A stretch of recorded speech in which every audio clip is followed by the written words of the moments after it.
Well, thanks, Liz, for leading us in prayer. I'm always a little jealous of people who can take really good photographs.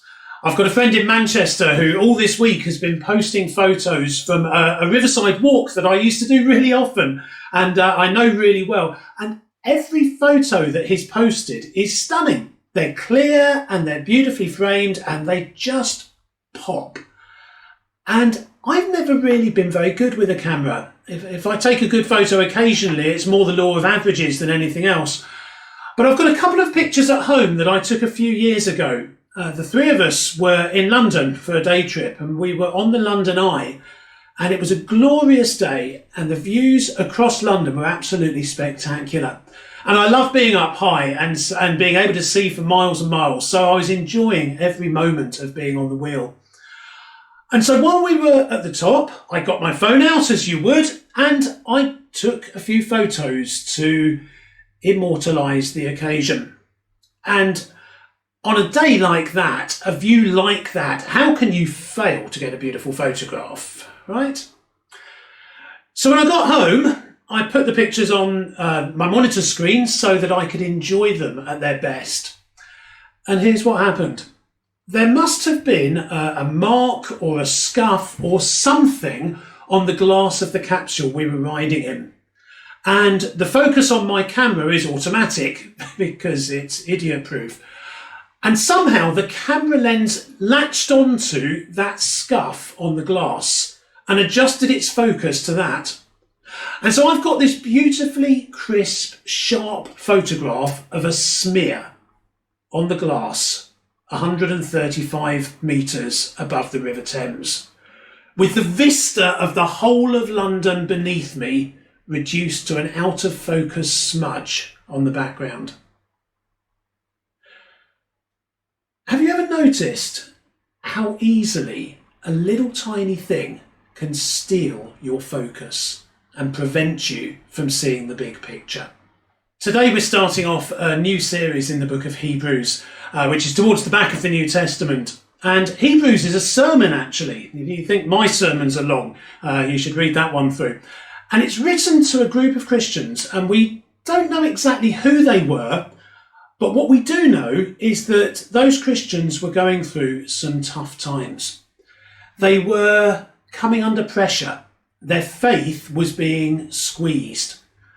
And for some of them, what they were experiencing was causing their faith to kind of start to unravel.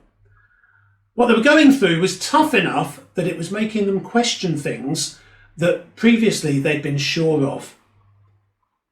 Their circumstances were stealing their focus and blurring the big picture for them. And so the book of Hebrews is written to Christians who are in danger of having their focus stolen away. And it's written to enable them to bring the big picture back into focus. And if I could boil the whole book down into just one sentence, it would be this. Don't look at Jesus through the lens of your circumstances. Look at your circumstances through the lens of Jesus. In Hebrews 2, it says, we see Jesus now crowned with glory and honour. That's where he is. He's ascended and exalted and crowned with glory and honour. That's Jesus. The problem comes when we let our circumstances come between us and him. And so we get unwell. And we hold it here and we look at Jesus through that and he looks smaller. Or we get scared. And let's be honest, if you're in the middle of all this COVID-19 stuff and you're not even a tiny bit scared, you just might want to get your head checked because it's scary.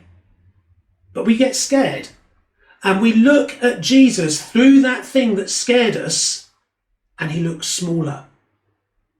Or following Jesus becomes demanding because there is a cost to following him. I mean, you can be a supporter of Jesus at no cost at all. You can agree that he's a jolly good chap who said some stuff that was thought-provoking. But that's not being a Christian. Being a Christian is following When Jesus called the fishermen, Peter and Andrew, to follow him, the Bible says that they left their nets to follow him. And there was a cost to that. In those nets was their security and their livelihood and their identity and the comfort of the familiar. And I know some of us are a little sick and tired of the comfort of the familiar at the moment during lockdown, but you understand what I mean. I'm not saying that following Jesus will necessarily mean leaving all of these things behind. But there will come a time, there will always come a time when to follow him the next step means that there's a net you have to let go of. And sometimes we look at Jesus through that net and he seems a bit smaller. Don't look at Jesus through the lens of your circumstances, because circumstances are temporary and Jesus is eternal. Look at your circumstances through the lens of Jesus. So let's look at how Hebrews first describes Jesus, and Jenny Pierce is going to read the first few verses of Hebrews chapter 1. Good morning, everyone. The reading this morning is taken from the book of Hebrews, chapter 1, verses 1 to 4. In the past, God spoke to our forefathers through the prophets at many times and in various ways. But in these last days he has spoken to us by his Son, whom he appointed heir of all things, and through whom he made the universe. The Son is the radiance of God's glory, and the exact representation of his being, sustaining all things by his powerful word. After he had provided purification for sins, he sat down at the right hand of the Majesty in heaven. So he became as much superior to the angels as the name he has inherited is superior to theirs. Thanks be to God. It's worth us pausing as we get into this to notice where the initiative is in that first sentence. In the past, it says, God spoke. And you know, there are three kinds of people in life. There are people who call back or who message you, but only when you message them first. And we've all got friends like that. And they are friends, but you do all the legwork. And they start every reply with, "Oh, that's funny, I was just thinking about you." And then there are people who don't call or message back, even when you do message them first. And we've probably all got a friend or two like that as well. But then there are people who make the first move. There are people who reach out, people who pick up the phone because they want to know how you are. And those people are a blessing, aren't they? God is an initiative taker. He doesn't wait for us to go looking for him before he comes looking for us. He doesn't wait for you to pray before he speaks. The problem is sometimes we wait for us to pray before we listen, but that's a different issue. God reaches out. He takes the initiative. He speaks. God makes himself known.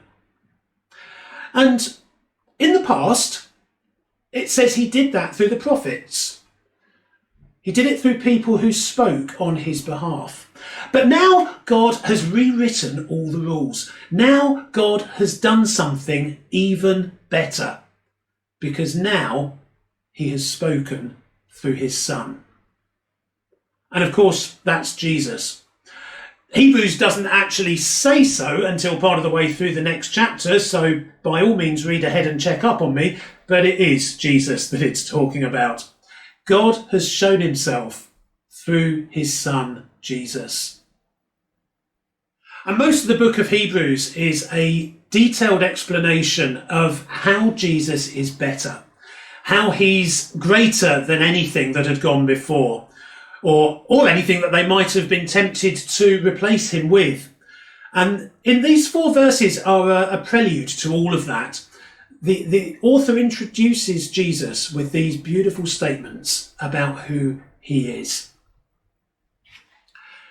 The first is that it was Jesus through whom God made the universe. And I've got to be honest, when somebody first said this to me after I became a Christian, it slightly blew my mind.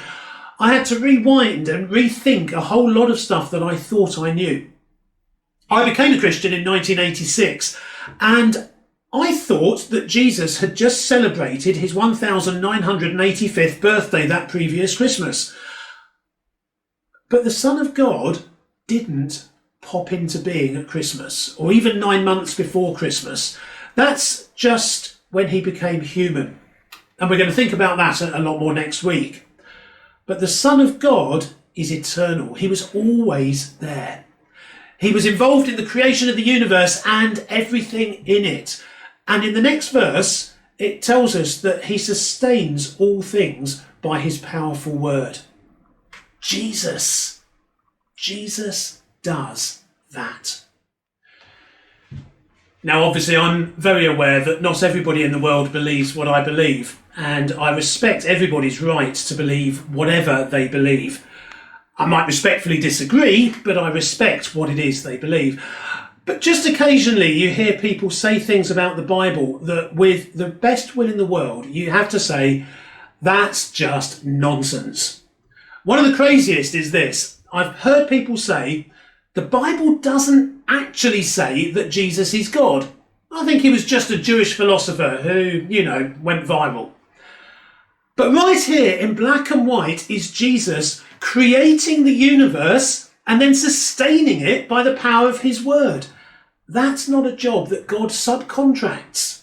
This is Jesus, who is God, doing God's stuff because he's God.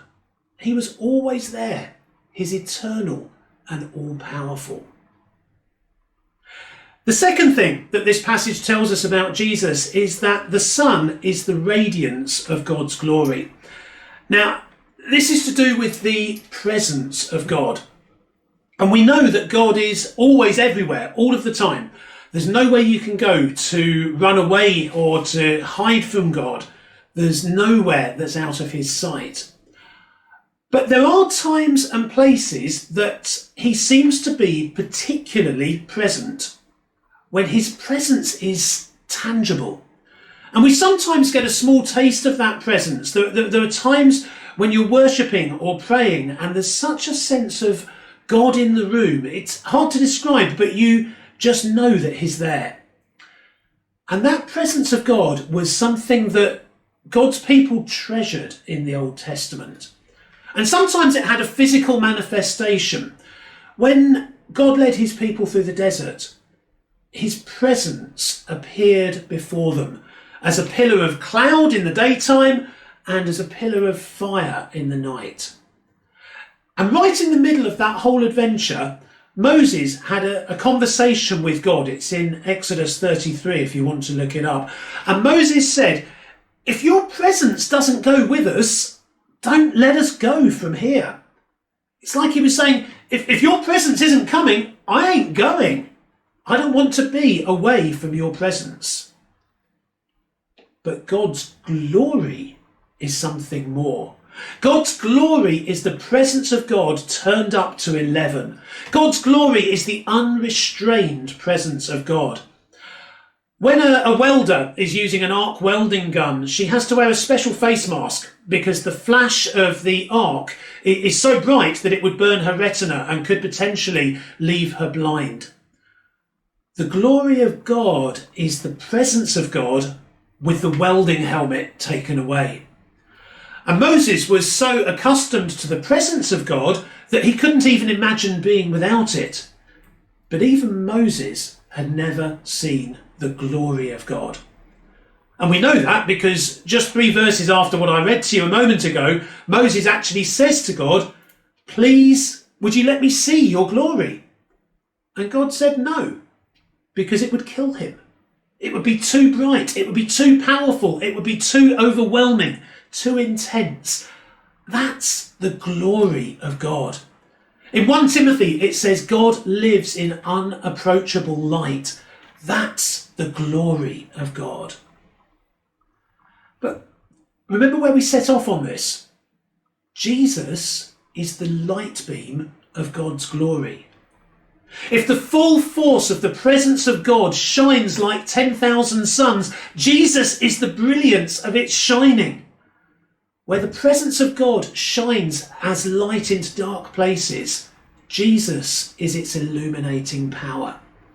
And so are you starting to see that you can't separate Jesus and God? He's the glow of God all around you and in you. In 1 Thessalonians, Paul tells us, we don't belong to the night or to the darkness. And he's not talking about literal night, of course. It's not like you're working night shifts. God is not pleased with you right now. What he's saying is this: following Jesus is not compatible with having dark corners in our lives where we're not prepared to have the light shine. Because the person that you invited into your heart is the radiance of God's glory. And that light is bright, and it will find out those dark corners. So Jesus is the radiance of God's glory, and then he's the exact representation of his being. And the word that's used here is a very specific one. It's like an imprint. It's actually literally a seal in wax. If you watch Taskmaster on TV, they have this cutaway between scenes that shows a blob of red wax on an envelope, and then the Taskmaster seal is pressed into it, leaving a perfect image of the seal in the wax. And that's the exact meaning of the word here. And the point is this: if you've seen the impression in the wax, you don't need to see the seal, because you already know exactly what it looks like. The shape is identical. The pattern is identical. Jesus is the exact representation of who God is. The shape is identical. And Jesus said the same thing himself, didn't he? Anyone who has seen me has seen the Father, he said in John chapter 14. And this is so helpful to us because we struggle with the fact that God is invisible. I mean, we don't say that we struggle with it because it doesn't sound like a good Christian thing to say. But if you've been a Christian for any time at all, I pretty much guarantee that you've had a moment when you thought, why can't God just appear and settle it? And wouldn't that be so much easier? He could answer all my questions about what he thinks about this matter and how he reacts to that thing. And it would be a real poke in the eye for people who say that he doesn't exist, and I'd quite enjoy that. Why can't God just appear? But he already did. The Son is the exact representation of God's being. He's the imprint in the wax. He's the same. So if you're wondering, what's God like? Is he kind or is he harsh? Look at what Jesus was like, because he's the exact representation. If you're wondering, is God distant or is he warm? Look at what Jesus was like, because he's the exact representation. If you're wondering, will God be quick to forgive, or does he keep a long list of everything I've done wrong? Look at what Jesus was like, because he's the exact representation. If you're wondering, will God accept me, or does he push people like me away? Look at what Jesus was like, because he's the exact representation. You get the idea. Jesus makes the invisible God visible. And there may be other prophets or teachers who can tell you a bit about God, but only Jesus can say, see for yourself. And that's what you need when you're going through tough times. That's what your spirit is crying out for when circumstances shake your faith. Don't let a small thing steal your focus and prevent you from seeing the big picture. Don't look at Jesus through the lens of your circumstances. Look at your circumstances through the lens of Jesus, because he truly is greater. hence the name of this series. He truly is greater than anything else. He's the eternal Son of God, who played his own part in the creation of the universe. He's the radiance of God's glory, who brings his light and warmth and presence into every dark corner. And he's the exact representation of God's being, showing us who God is and what God's like. And that's why we worship him.